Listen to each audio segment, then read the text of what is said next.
Good evening there, everybody. What is happening? Hopefully, you all are having a wonderful day today.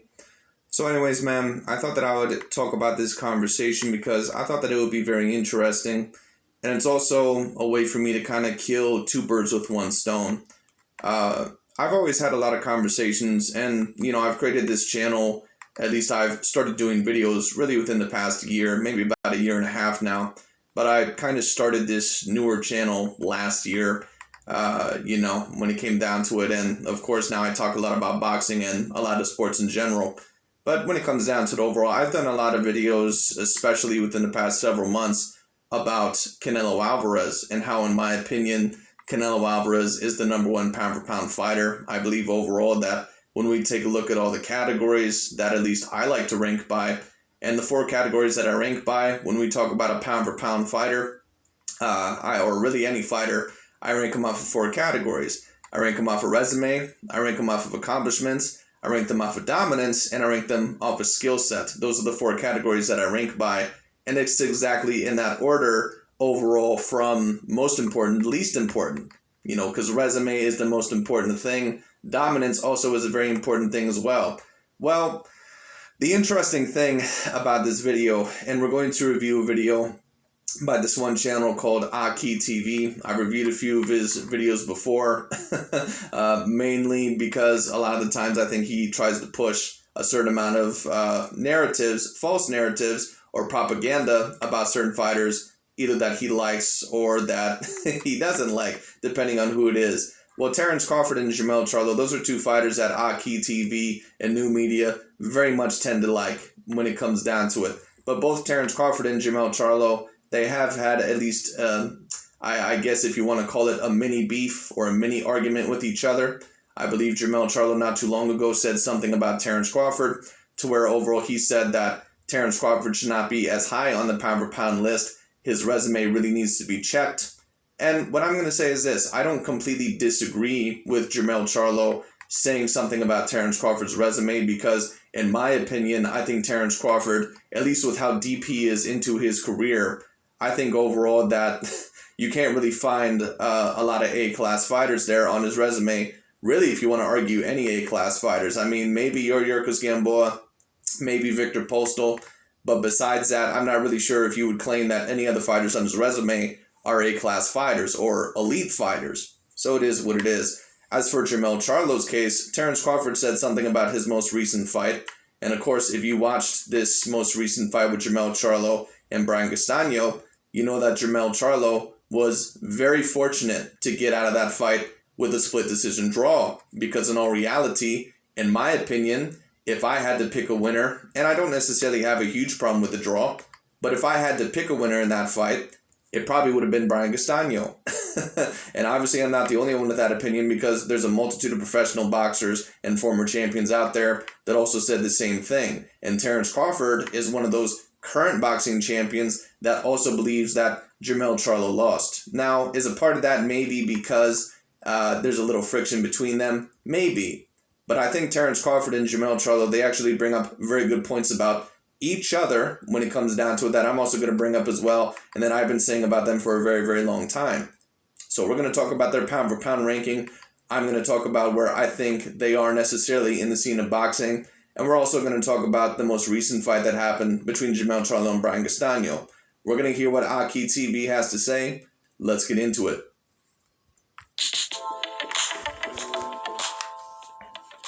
So Terence Bud Crawford, boxing pound for pound number one. A fighter that was eyeing the winner of this fight as a potential opponent. He came out and gave his reaction. Well, first of all, Terence Crawford cannot be boxing's pound for pound number one.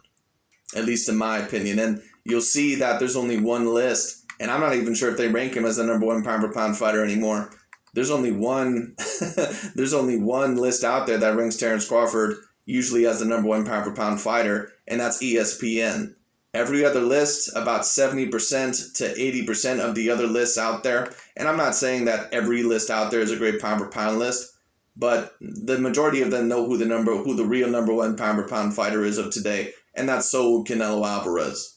A certain amount of people can disagree with that all they want to, but once again, I'm an objective and logical person.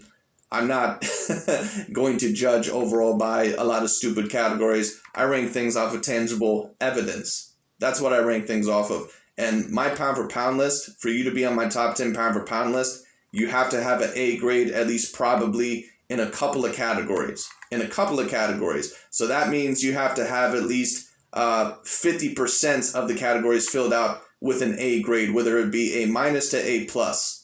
All right, when it comes down to it, that's how I judge my pound for pound fighters, because I rank by 4 categories.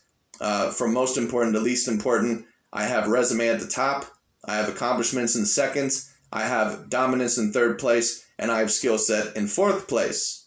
All right, that to me, that's the most important to the least important. And when I take a look at this, Terence Crawford, even though he is one of my top pound for pound fighters in the world, I certainly cannot have him at number 1. His dominance, of course, is A grade. His accomplishments, of course, are A grade. And his skill set, of course, is A grade. But that resume, I'm not necessarily sure if you would say is A grade. If it is A grade, it certainly can't be A plus. Where you have an Errol Spence Jr. and a Canelo Alvarez, and also a Tyson Fury. Those are fighters, in my opinion, that can be ranked above a Terence Crawford. Those are the only fighters, in my opinion, that I would debate above a Terence Crawford on the pound for pound list. You can debate that not only they have an A grade in every other category, but they also have a higher grade than Terence Crawford in terms of resume. Because Tyson Fury, he has a win over a couple of A-class boxers, clear A-class boxers. All right, not like, Victor Post or Yuriorkis Gamboa, who you can debate were never A-class boxers, But, maybe you could debate they were A-class boxers in terms of A minus, if you wanted to, I suppose. You have Errol Spence Jr., who has clear A-grade fighters on his resume, like a Kell Brook when he was at a very good point, like a Sean Porter, like a Mikey Garcia, like a Danny Garcia, those guys. And he's facing a Manny Pacquiao next, who, even though he's 40-something years old, still at a very decent point in his career. And then, of course, you have Canelo Alvarez, who has Gennady Golovkin, he has Danny Jacobs, he has Callum Smith, he has Billy Joe Saunders, he has Araceli Lara, he has Austin Trout, he has Miguel Cotto, he has Sergey Kovalev. I mean, the list just goes on and on and on. So Canelo, in terms of resume, at least for a fighter overall who's been at his best for the past few years, there's no doubt about it. Canelo Alvarez is my number 1 pound for pound fighter. So Terence Crawford, first of all, he's not the number 1 pound for pound fighter, at least if you're ranking things logically and objectively without racial motivations. It is what it is. All right, if you're ranking things without racial motivations, the number 1 pound for pound fighter today, at least more than likely, is probably Canelo Alvarez. I maybe could see an argument for Errol Spence Jr., but I think Canelo Alvarez has just done so much work in separate divisions, and Errol Spence really only has work within one division. So that's the reason why Canelo is my number 1 pound for pound fighter when it comes down to it. And in terms of Terence Crawford, allegedly looking for the winner of this fight, I'm not so sure about that. These guys who are fans of Terence Crawford, they allege overall that Terence Crawford has been looking, at these at the elite opponents for a very long time as opponents. But I'm not so sure about that. Like I said a while ago, it was Terence Crawford's decision to either leave Top Rank or re-sign with them, and he re-signed with them. And I'm now hearing rumors that Terence Crawford may actually re-sign with Top Rank. And let me say this, if that happens, that'll prove overall who is actually serious and who is not serious about getting the big fights. That'll prove if Terence Crawford does that, because there is no excuse this time. If he re-signs with Top Rank, that'll show that Terence Crawford was never serious about facing any of these big name opponents in the first place. There will be no more excuses for him anymore if he does that. So we'll see what happens. Action to the split decision draw between Jermell Charlo and Brian Castano. Crawford stated, quote, "Draw, laughing emojis. Y'all funny. Charlo lost, and I'm done talking about it." Jermell Charlo, last night is the reason you not on the pound for pound list, sir. Gotta do better. End of the... I agree. I agree with what Terence Crawford said there. Jermell Charlo is not on my top 10 pound for pound list. And of course, a lot of the LDBC and new media people, they're not gonna like that. They may ask, well, how can you not have Jermell Charlo on your top 10 pound for pound list?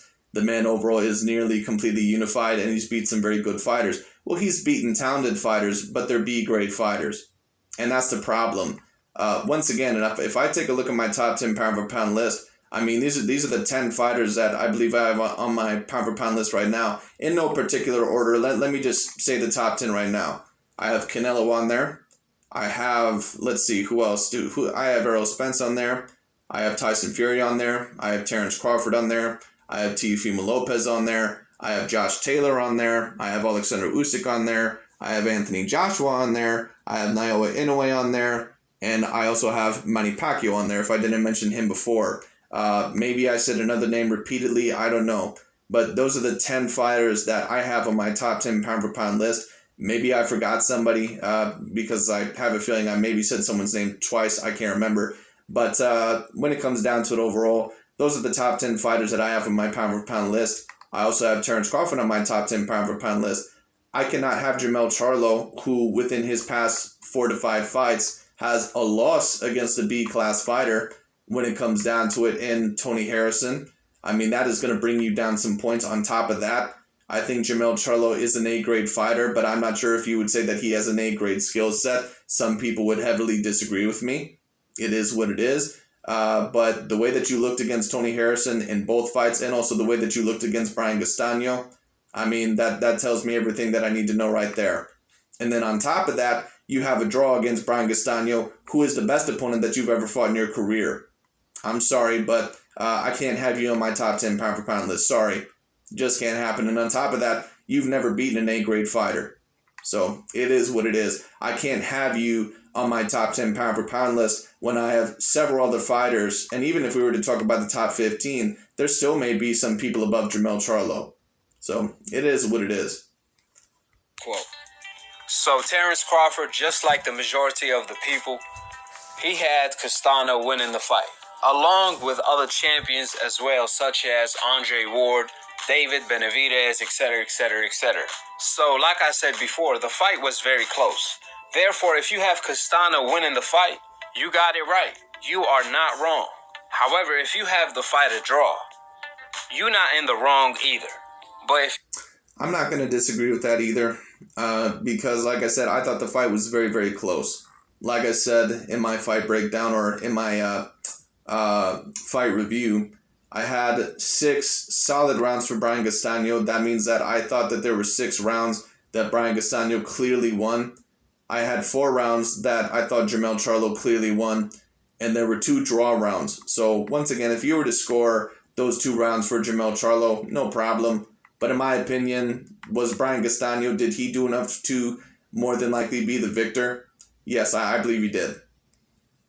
If you have one fighter completely dominating, then you are completely wrong. Since this was not that type of a fight. This was a tough fight to call due to the fact that there wasn't that many definitive rounds to give. Instead... there was more definitive rounds, in my opinion, for Castano than there was for Charlo. And, you know, some people may disagree. A lot of those middle rounds, especially, I thought Castano won. You know, some of the early rounds, like the first round, I thought Castano won. The second round, I think I gave to Charlo because he hurt Castano. The third round, I was giving to Charlo, but then in the final 30 seconds, Castano was able to get a bunch of, you know, a barrage off of punches. And then on top of that, he hurt Jermell Charlo really, really bad. Like, he nearly knocked him down. So I had to give Brian Castano that round then. And then from then on, he really kind of took over. They were a lot of swinging rounds. Until the final 3 rounds, of course. That really could have went either way.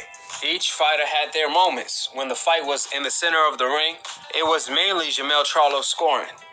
When Castano had Jermell Charlo on the ropes, it was mainly Castano scoring. Don't get me wrong, Castano had... And that's what he's going to have to do in the rematch. He can't try to box Jermell Charlo in the middle of the ring. That's not going to work. He's going to have to try to get on the inside. He's going to have to double jab. He's going to have to work that overhand right in there.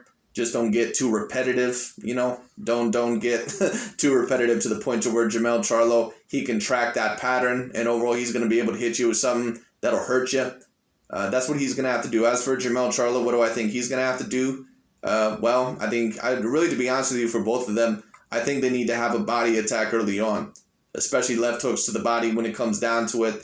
I think Jermell Charlo needs to cover up a little bit better, you know, have a little bit better head movement, but that's going to be always very tough for him because, once again, Jermell Charlo, he's never had a great head movement. It's the same thing with his brother Jermall.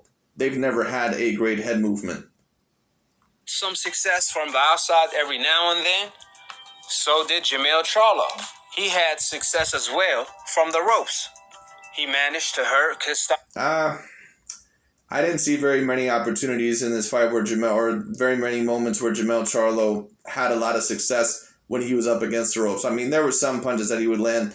The majority of the time when Jermell Charlo would have success, it was because Brian Castano, he either did not have the same energy that he did in the middle rounds, and he was letting Jermell Charlo outbox him in the middle of the ring, or at least outthrow him, or usually it was because Jermell Charlo was backing him up. That's usually when Jermell would have the most amount of success. If Brian Castano, if he can pressure Jermell, a lot of the times what he did in that first fight, and like I said in my fight prediction, it may give Jermell Charlo a certain amount of problems. He can give Jermell a certain amount of problems, but he's going to have to try to do a lot what he did in the first fight, just be more focused. He's going to have to overall, once again, go to the body a little bit more when it comes down to it. And same with Jermell. Jermell's also going to have to go to the body. Sometimes don't be afraid to back him up. Get that right cross in there, maybe throw a right cross to the body, mix it up. Twice, really badly, from the ropes, which that's what made it a very tough fight to call, because there wasn't 7 definitive rounds you could give to Castano, which is why you cannot say this fight was a robbery. If you believe, I agree, you can't say that it was a robbery. Now, the 117 to 111 scorecard was absolutely ridiculous. That man overall should never be allowed to judge a boxing fight again. And this goes to show you, like I said, once again, this fight kind of brings me back all the way to the Canelo Alvarez versus Araceli Lara fight. And, I know a certain amount of people who have newly subscribed to my channel ever since I've been doing these newer boxing videos, especially about Canelo. I probably got a lot of Canelo fans in here, and I respect Canelo. Canelo, in my opinion, is an all-time great fighter. He's really transitioned himself into an all-time great fighter. Excellent fighter. The best fighter in the world today, in my opinion. At least active boxer. But when it comes down to it overall, a very long time ago against Araceli Lara, I do believe overall that he had a lot of problems against Araceli Lara, and I thought that there was a possibility that Canelo Alvarez could have possibly lost that fight. And to this day, I still believe that. Now, looking back at it now and, rewatching the fight recently, you can say that there were certain rounds where Lara definitely could have threw more. So I don't necessarily have a problem with certain people maybe saying that Canelo just edged it out at this time, because I get it. Maybe Lara could have threw more in certain rounds. But I think you still may have an argument that Lara could have, potentially pulled out that fight. And obviously I'm not the only one, because one of the judges saw it for Araceli Lara, I believe 7 rounds to 5. And then, of course, there was that one judge that scored it 9 rounds to 3 for Canelo Alvarez, which I thought was utterly ridiculous. But, so many Canelo Alvarez fans, they said, well, the reason why Canelo won that fight is because Lara was running, and overall when it came down to it, you can't win a fight being on the back foot the whole entire time. Well, that's not necessarily true. And this goes to show you that because so many people overall, they have the belief that you have to be the pressure fighter, or that you have to go forward, and that'll usually give you more of an edge in the decision. Sometimes, but a lot of the times it's really not like that. Really what gives you the edge is if you're the more popular fighter, if you're the A side. Because Brian Castano, he was pressuring Jermell Charlo about 75% of the time in this fight. There were certain rounds where he would take it off, but he was pressuring him the majority of the time in this fight. Now, I don't usually say just because a fighter pressure somebody that they should get the decision, but it wasn't the fact that Brian Castano even was just being the aggressor and pressuring Jermell Charlo in this fight. It was also the fact that he was clearly outthrowing him and clearly outlanding him, and I thought that deserved him the fight when it came down to it. That's what I personally believe. But once again, this goes to show you it doesn't really matter whether you pressure or whether you're on the back foot. It matters if you're the A side. And that's the reason really why Jermell Charlo really escaped with the draw. Because once again, he probably should have lost. But it is what it is. I believe Castano won the fight. That's completely fine. But that doesn't make the decision a robbery. I noticed that a lot of people left comments that the fight was a robbery on my post-fight review. To no surprise, a lot of people left different comments. I agree with you, Key. Actually, for once, this fight was not a robbery, and usually you score fights very, very horribly. But when it comes down to it overall, this is one of your boys, Jermell Charlo, so maybe you're being a little bit more objective here. So it is what it is, but it's at least good to hear you say that, Brian Castano could have potentially pulled out the fight. To be honest with you, this is one of the more objective videos that I've ever seen from AKHi. By laughing to the fact that they believe the fight was a robbery. See, these what you call race fans. They not celebrating because Castano won. Nope. It's Castano, not Castanio. AKHi TV always somehow finds a way to fuck up these names, man. I swear to God. Anyway. YouTube Premium removes interruptions so you can relax and unwind. Start a free trial now.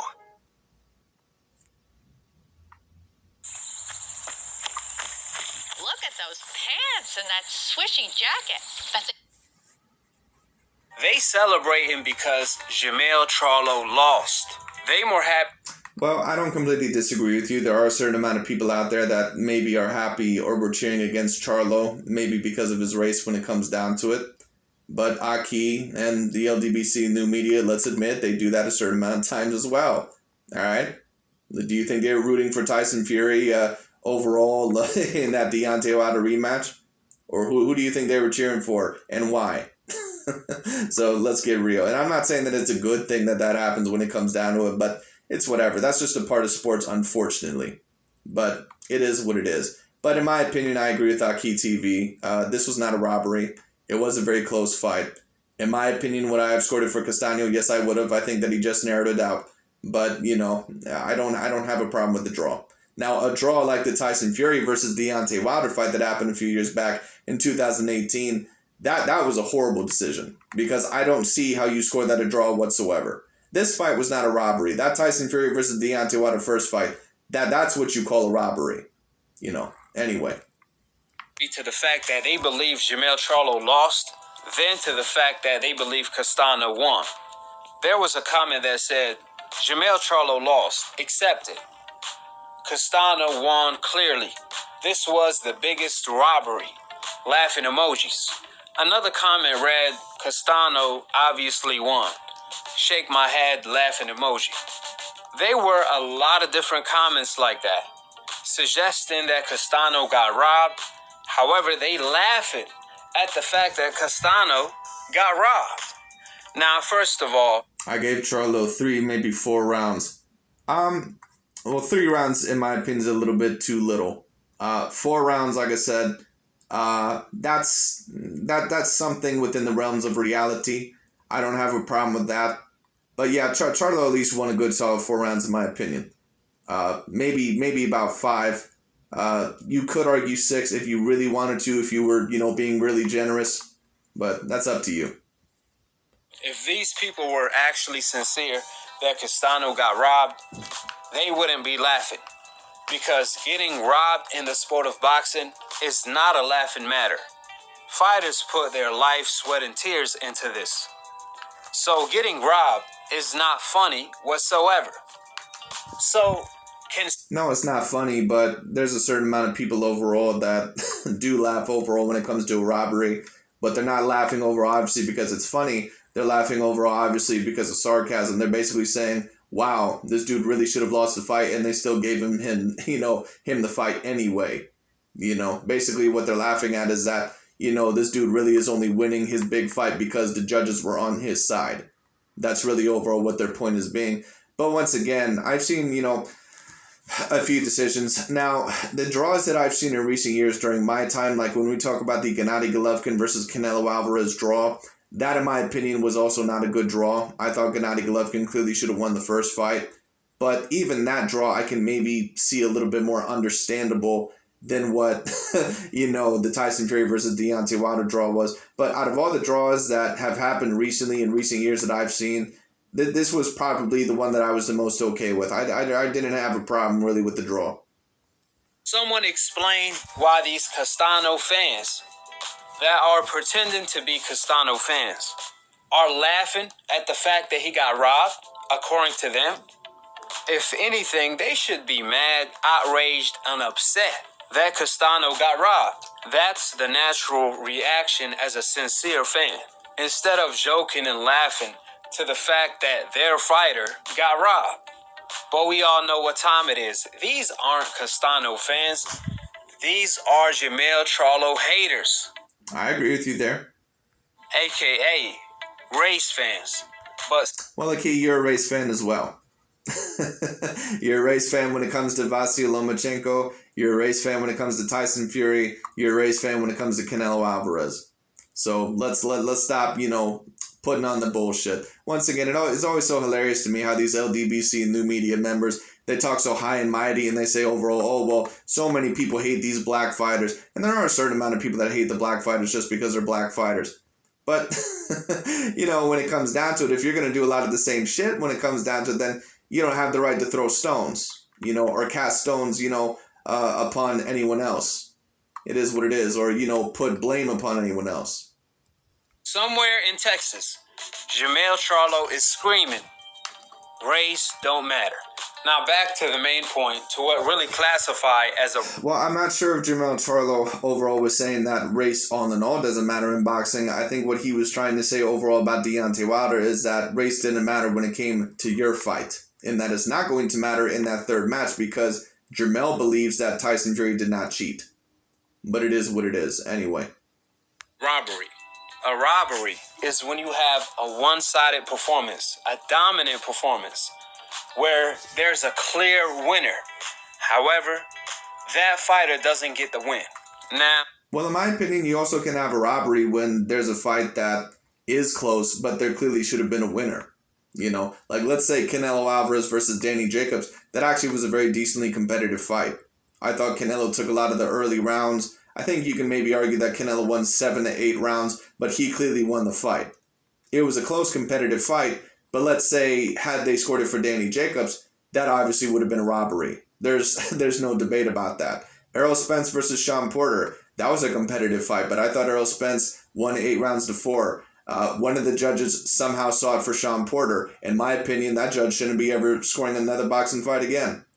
It is what it is anyway. oh, that's a robbery. For example, Roy Jones Jr. in the Olympics. Roy Jones clearly won every single round. He beat down his opponent, even managed to drop him. It was not a fight, it was a beatdown. Where the fight should have happened. Like certain robberies that I've seen in my time have been Tyson Fury versus Deontay Wilder, the first fight. Manny Pacquiao versus Timothy Bradley 1.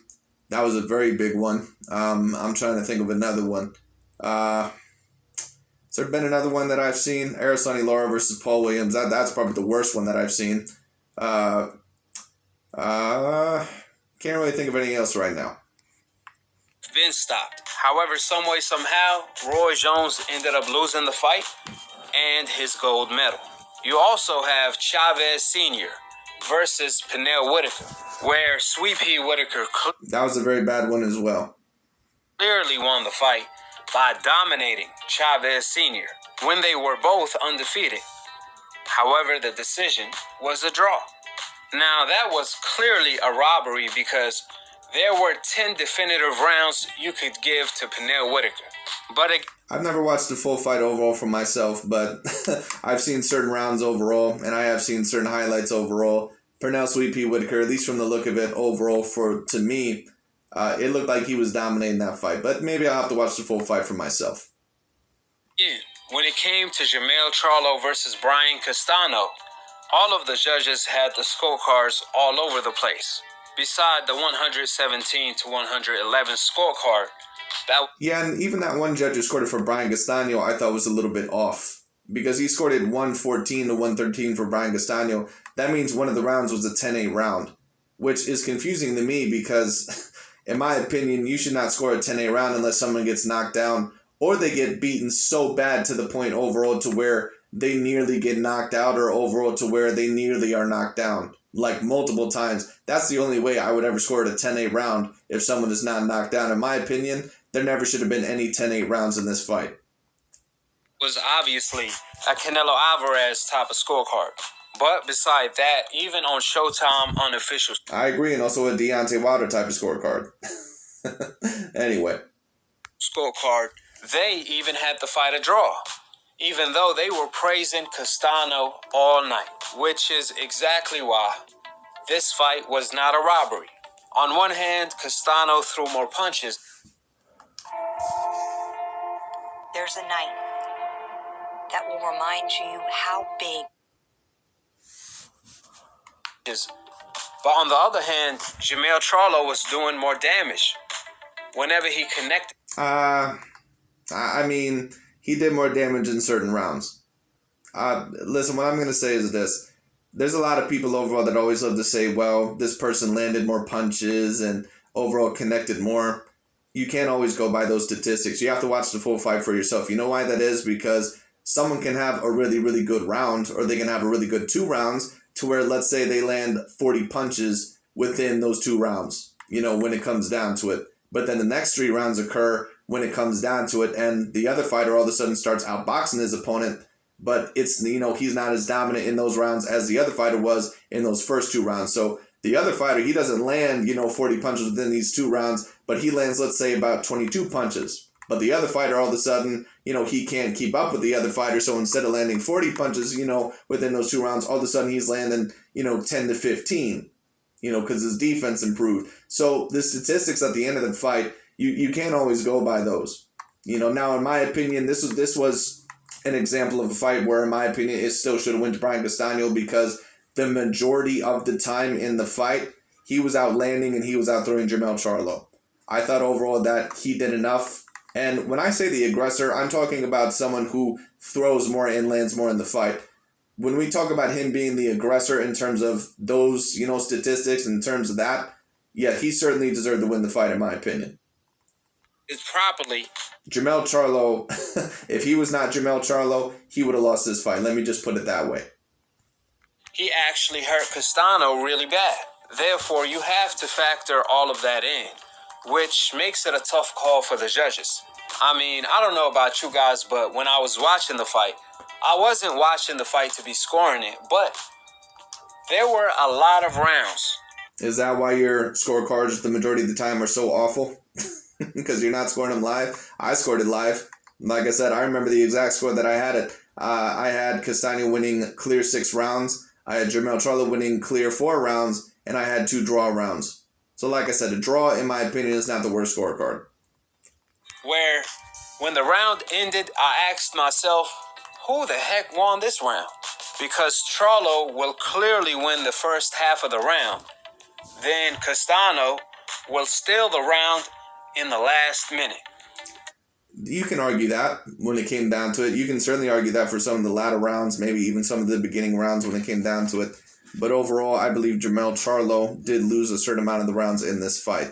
Because even though it looked like he maybe was controlling the first half of the round, when it came down to it, he really wasn't landing anything. And that's kind of the problem.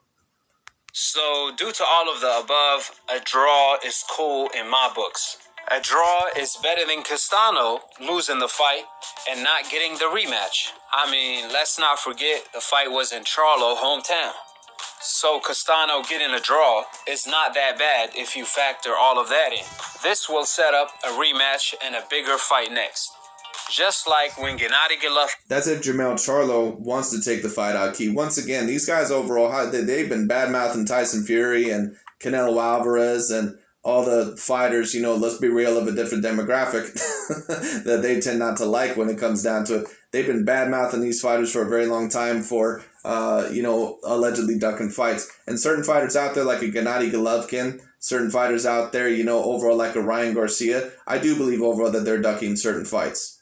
But if you're going to mention them, you also should have no problem mentioning Jermell Charlo with what he said after the fight, which is, I'm going to talk to Al Heyman and we're going to see who I'm going to face next. Because sometimes that's code overall for, I don't want that work. I don't want that rematch. Because Jermell Charlo, I think overall he got hurt a multitude of times in this fight. And I think he did not have a lot of answers for Brian Castano. And Canelo Alvarez fought to a draw. Just run it back. And that was actually another perfect example to what kind of fight this was. Charlo versus Castano. Just like Gennady Golovkin versus Canelo. Both of those fights were not robberies. They were fights that could have went either way. Well, the first fight, in my opinion, definitely should have went Gennady Golovkin's way. Maybe you could argue that was a slight robbery, but the second fight was not a robbery. Remember like it was today, when Canelo fought Triple G for the first time. A lot of people thought Canelo won, and a lot of people thought Triple G won. Well, the majority of people thought Gennady Golovkin won because he was the rightful winner. And, you know, Canelo, if he were not Canelo, he would have not gotten a draw in that first fight. It is what it is. And I don't think he deserved the draw in the first fight, but it is what it is. You know, the rematch happened, and I thought that he just won that one 7-5. So it is what it is. That's why they had to run it back, and Canelo had to re-up with some steroids because he figured the judge that gave him every single round wasn't enough. Yeah, that Adelaide Bird scorecard was absolutely atrocious. that girl should never be allowed to be even ringside in a boxing match ever again. No way in hell. No way in hell do you see that fight 10-2 for Canelo Alvarez in that first fight. I'm sorry. That's you should if it were up to me, she would never be allowed overall in a boxing stadium again, let alone judging a fight. I mean, screw that. Therefore, if you don't think Canelo versus Triple G, the first and second fight, were robberies, then you can't say the same thing for Jermell and Castano. Keep the same energy. I think the first Gennady Golovkin-Canelo Alvarez fight was more of a robbery than this one. Don't flip. But ain't it ironic? When a fighter is on the coincidental list, the moment he has a tough fight, he's automatically a bum. On the other hand... Well, AKHi, you do that too overall with other fighters. So, once again, you know, I'd take you more seriously overall if you weren't such a hypocrite, but you are. And that, you know, pretty much all the LDBC and new media are, because they love to complain overall about how certain fighters are hated against on the quote-unquote coincidental list, as they love to say. But then basically they'll trash talk and try to tear down Canelo Alvarez and Gennady Golovkin and Vasyl Lomachenko and Ryan Garcia and all these guys when it comes down to Teofimo Lopez. They'll try to tear down and, you know, trash talk all these guys. Their reaction isn't overall, okay, let's try to be logical and objective. Their reaction overall is, okay, if you're going to tear down the fighters that we like, we're going to tear down the fighters that you like. And that's not the reaction you should have. You have to try to be logical and objective in every standpoint, but it is what it is.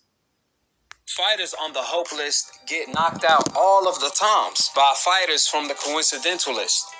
And all they say in return is that they warriors, so on and so forth. Gervonta versus Barrios and Cruz are perfect examples. On the other hand, when Jermell Charlo goes out of his way to fight the best, he didn't have to fight Castano, but he wanted to because he's a real champion.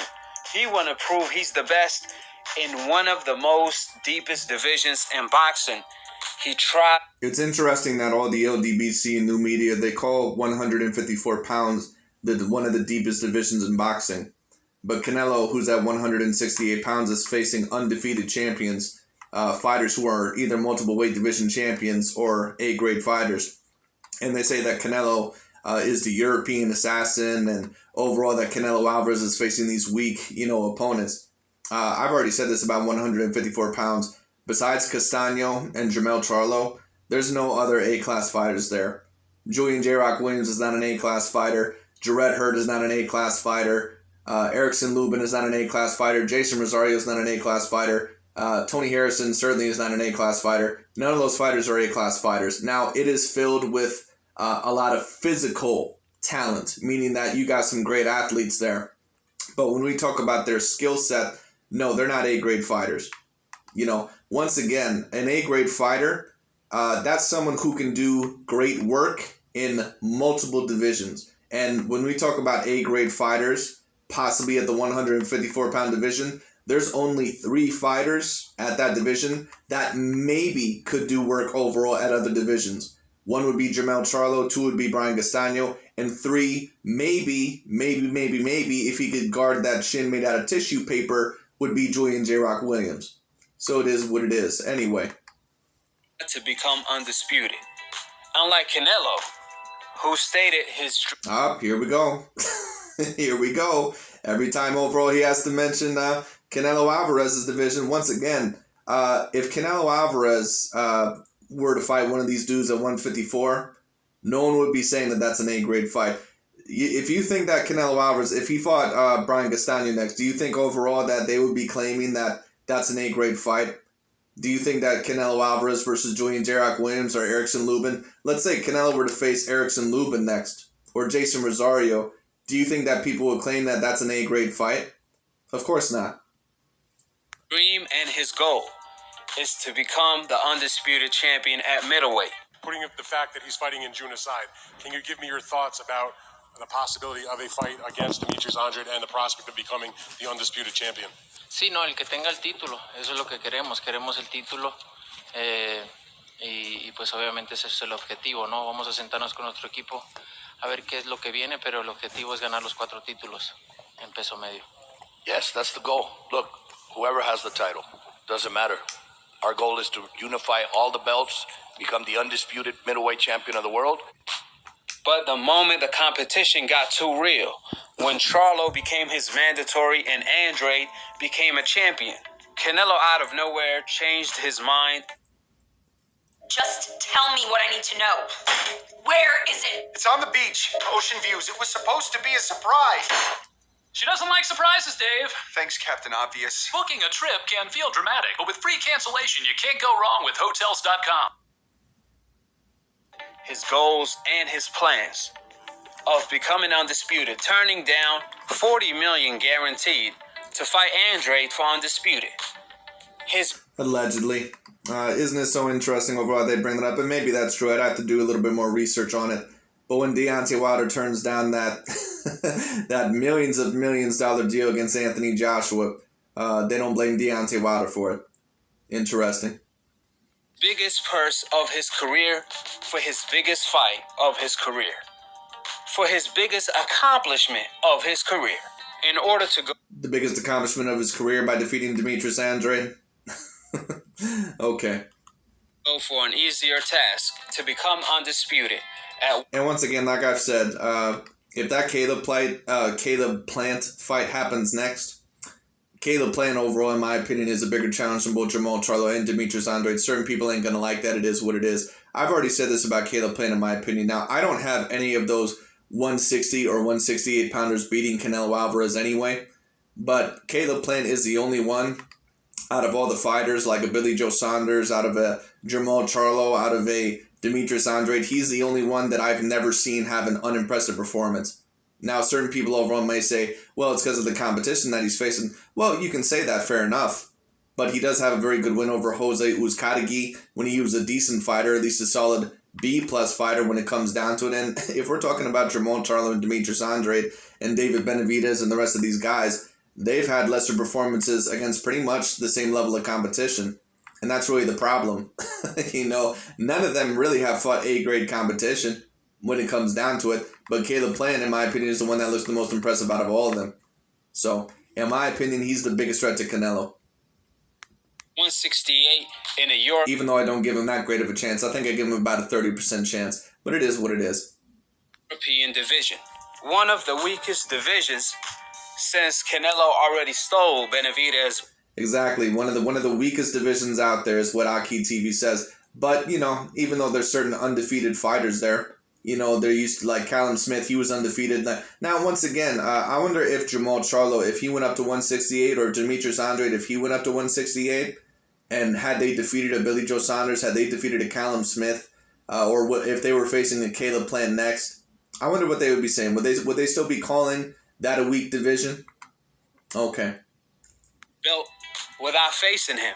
See, they will... Yet Jermell Charlo is in a 154-pound division where certain fighters that he even faced, they already had multiple losses in their career by knockout, or they pretty much weren't the same fighter, or they never were an A-grade fighter in the first place. And Jermell Charlo apparently is in one of the deepest divisions. Okay, I got you. Praise Canelo for that. Now, just because an opponent has multiple losses in their career does not mean that they're not an A-grade fighter. We can take a look at Sean Porter and Danny Garcia. They're A-grade fighters, and they have multiple losses in their career. But you know how we know that? Because they defeated some very decent fighters in their career. Like Sean Porter, he's defeated Danny Garcia. He once upon a time defeated Paulie Malignaggi. I thought he lost to Yordenis Ugas, but it is what it is. It was a close fight, and overall he got past him. Sean Porter has beaten some very decent fighters. He also beat Devin Alexander. When we talk about Danny Garcia, he beat Amir Khan at his best. He beat Lucas Matisse at his best. He beat all those guys at their best. All right? Danny Garcia doesn't have any A-grade wins in his career from what I would say, but he's clearly what I would call an A-grade gatekeeper, which means overall if you're a B-grade fighter or anything below, you're not going to beat Danny Garcia. But if you're, an A fighter or an A-plus fighter, you're probably going to get past him. That's what Danny Garcia is. He's an A-minus fighter. That's what he is. All right? Julian J-Rock Williams, Jarrett Hurd, Erickson Lubin, all these guys, they're not A-grade fighters. Yeah, but they won't praise Jermell for going out of his way to fight the best. Instead, they will criticize him, claiming that he's now a bump. When in our reality, that's what happens when the best fight the best. Because by these decaf's logic, Canelo is the biggest bump. Since every time... No, that's not actually what always happens when you fight the best. There's certain fighters out there like a Canelo Alvarez, or before him, a Floyd Mayweather Jr., that when they do fight the best, they're very dominant. Jermell Charlo, he's having problems against some of these B-class fighters, man. Like, once again, he lost to Tony Harrison, and that was a fight that I thought was very close. But Tony Harrison, I thought he just pulled it out in that first fight, when it came down to it, like 7 rounds to 5. So, it is what it is. It's whatever. He stepped up in competition. He barely won the fight. When he fought Trout, he barely won that fight. No, he didn't barely win that fight. I think I scored that fight about 8 rounds to 4. A lot of people at that point in time, they thought Trout got robbed. Trout did not do nearly enough in that fight to win that fight. He was not landing a whole lot of power shots. Really, actually, to be honest with you, the first time I watched that fight, I thought it was decently close. But years later, when I watched it again, and I started learning more about boxing and how to score a fight correctly, it's very clear Trout did not win that fight. He fought Floyd Mayweather, he got his cherry popped. When he fought Lara, he really lost that fight. Matter of fact... You can debate that against Lara, and he certainly lost to Floyd Mayweather Jr. Here's the problem, AKHi. He's won against many great fighters. It is what it is. You're comparing overall 2 completely different things. Canelo lost against one of the best fighters of all time in Floyd Mayweather Jr., who is ranked as the #1 pound-for-pound fighter. Jermell lost to a fighter in Tony Harrison that, first of all, was a B-grade fighter and had already gotten knocked out against lesser fighters twice in his career before Jermell Charlo even got to him. Like, that's what happened to Jermell. You can never compare a fighter like Canelo Alvarez and Jermell Charlo. Castano had a way better performance against Lara than Canelo did, and that's a fact. Right, but we're not going to sit here and pretend that was the same Sonny Lara that fought Canelo Alvarez. Because really, to be quite honest with you, if I want to go there, Lara, ever since he fought Canelo, he never really fought the same, which is very, very unfortunate. But it is what it is, anyway. Then when Canelo fought Triple G, the first fight was a draw, and the second fight, he barely won that fight. So... Right, but Gennady Golovkin was one of the top 3 pound-for-pound fighters in the world. AKHi, there's a difference between getting a draw against Brian Castano and getting a draw against Triple G, who is one of the best athletes of boxing within the past I don't know how many years, one of the biggest power punchers, and also one of the best offensive fighters. Like, come on, man. But AKHi is an idiot when it comes down to it, so what I wouldn't expect anything less from this dude. According to the decafs, if Jermell Charlo got exposed for being a bump... I get your point overall when it comes down to it that people shouldn't be criticizing Jermell Charlo as harshly, but you can't compare a Brian Castano fight to a Gennady Golovkin or an Sonny Lara or a Floyd Mayweather fight. Those fighters, they're just, in their prime at least, they're way above a Brian Castano. It is what it is. For having a close fight with another real champion in Castano, then Canelo Alvarez is the ultimate bum for having all of them close fights while cherry picking. Therefore, keep the... Yeah, quote-unquote cherry picking, even though he faces champions after champions after champions. Anyway. Same energy. Don't flip. apply the same logic to all of the fighters, if that's the case. It's funny, a lot of people left comments such as, and you said Canelo avoided both of the Charlo brothers. He would have killed them. Canelo would kill Jermell Charlo. It wouldn't even be a fight. Canelo would whoop Jermell Charlo's ass so bad, it wouldn't even be a contest. I have no doubt about it. I've been knowing that shit for years. It is what it is. Anyways, when it comes to Jermell Charlo, Jermell, in my opinion, he's a better fighter than Jermell, but he has a lot of the same faults that Jermell has as well. So it is what it is. The Charlo brothers, in my opinion, they are great fighters. Don't get me wrong, but they're not world beaters. What I mean by that is that I think they're very good fighters, but I to be honest with you, I need to see now. Jermell, he's doing the work in his division. In my opinion, he should stay at 154 pounds, because if he goes up to 160 and tries to face some of the bigger guys there, I'm not sure how well that's going to work out for him because I don't know if he has the skill set to defeat some of those guys. Let's say if he faces a Demetrius Andrade, or if he faces, well, of course, the Charlo brothers, they're not going to face each other, but it is what it is. You know, even a Gennady Golovkin at this point in time in his career, I'm not sure if Jermell Charlo can get past him. It's a lot of would've, could've, should've. At the end of the day, Castano having cojones and fighting Jermell has nothing to do with Canelo Alvarez having none.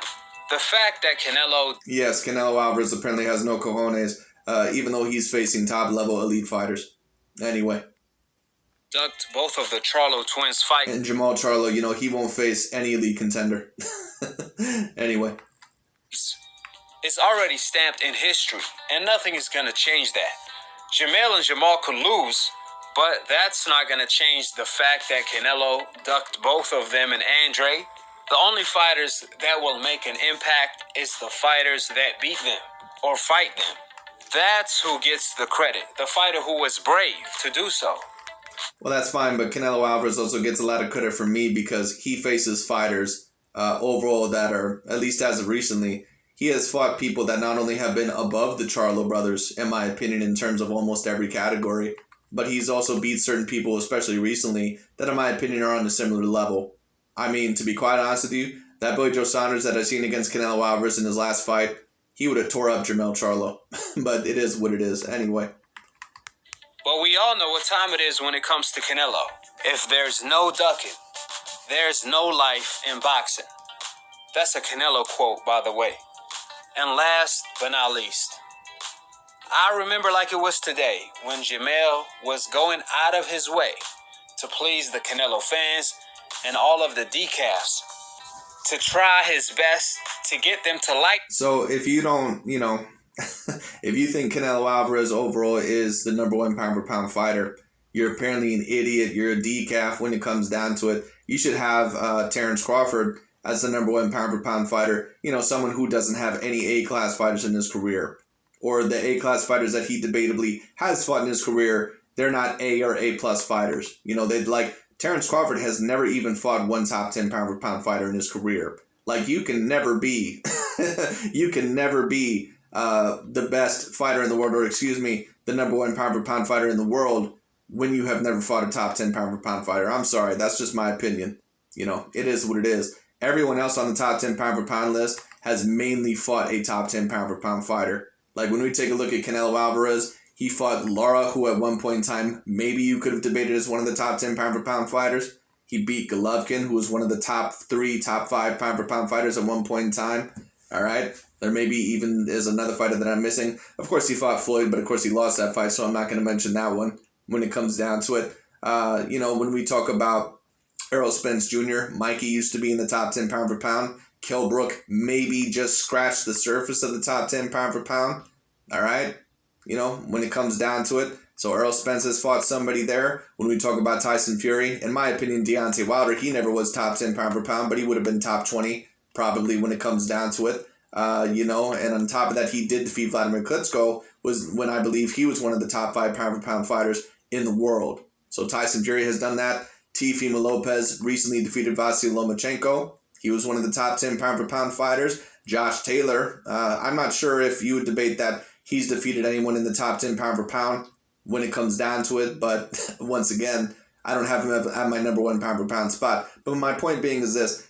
the majority of fighters overall, you know, especially in my top 5, they've at least fought one top 10 pound-for-pound fighter. Terence Crawford is the only one in my top 5 that has never even fought one top 10 pound-for-pound fighter. Like, I can't have you on my number 1 pound-for-pound spot when you've never done that. I'm sorry. Him. And join the Lions only. Jermell will diss Oscar De La Hoya, his own twin, his blood, even his own self, to praise Canelo Alvarez. Why? In order to get Canelo fans to like him, he went out of his way to say the things that old media wanted to hear, so they could like him as well, such as race don't matter. And now today is a wake-up call, because now he's realizing race is the only thing that matter, because the same people he was going out of his way to get them on his side are the same people that's trashing him in the comment section. Just peep the comments. All the people he been kissing up to get their approval now turned their back on him. Well, once again, I'm not sure if he was kissing up to them or if he was just telling Deontay Wilder that race wasn't the reason why you lost your fight. Which it wasn't. But, you know, it is what it is. Anyway. I said it a million times. They do not love you. They are not fans of you. They only fans of what you say at the moment in time. They not laughing with you. They laughing at you. Now, where's all the Lions only fans at? Nowhere to be found. Which is why you have to be you and tell the truth unfiltered. Instead of saying... I agree, you do have to tell the truth unfiltered. And the truth is on Jermell Charlo is this. He's a very talented fighter, but he's in a division that is very vulnerable when it comes down to it. And to be quite honest with you, I'm not saying that it's a weak division, but it certainly is a division overall that is vulnerable. It's not one of the stronger divisions in boxing. It's not a bad division, but it's not a great division either. And once again, a certain amount of people, they can disagree with that, but it is what it is. Once again, I can name you about 5 divisions, in my opinion, that would be ahead of the 154-pound division. I would say the 135-pound division is. I would say the 140-pound division is, when it came down to it. I would say the 147-pound division certainly is. I would say overall the 168-pound division is. And I would also say the heavyweight division certainly is. All those divisions, in my opinion, are way more talented, or a decent amount more talented than what 154 is. I mean, I'm sorry, but is Erickson Lubin going to go up to 160 or to 147? Is he going to make a great amount of noise against some of those top-tier fighters? No.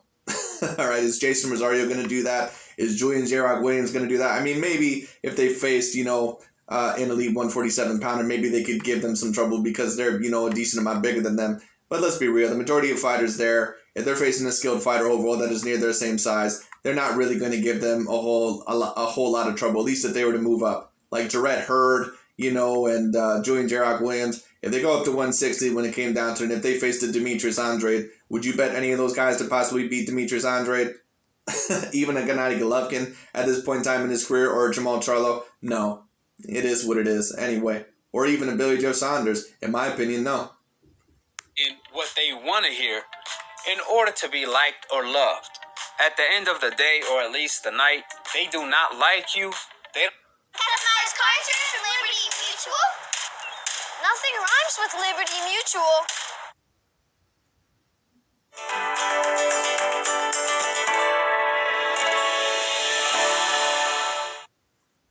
They don't love you because you don't have the right complexion.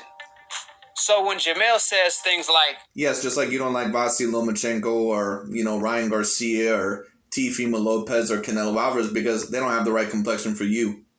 So it is what it is. They don't like us because we different. Different how? Last time I checked, you are not alien. You just happen to have the wrong complexion. That's why at some point you have to wake up. Do you want to be a goat or you want to be a sheep? Do you want to be a leader or a follower? That's up to... So if you say that Canelo Alvarez is the number 1 pound-for-pound fighter, and if you also say that Deontay Wilder... Now, is there a possibility that maybe Jermell Charlo did do that to approve certain people? There's a very decent chance of that. I'm not sure. But when it comes down to it, you know, of course, that's the narrative that AKHi TV is trying to spread.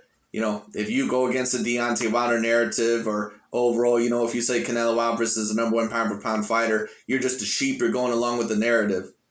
It has nothing to do with being a sheep or going along with the narrative, as long as you have the correct facts to back it up.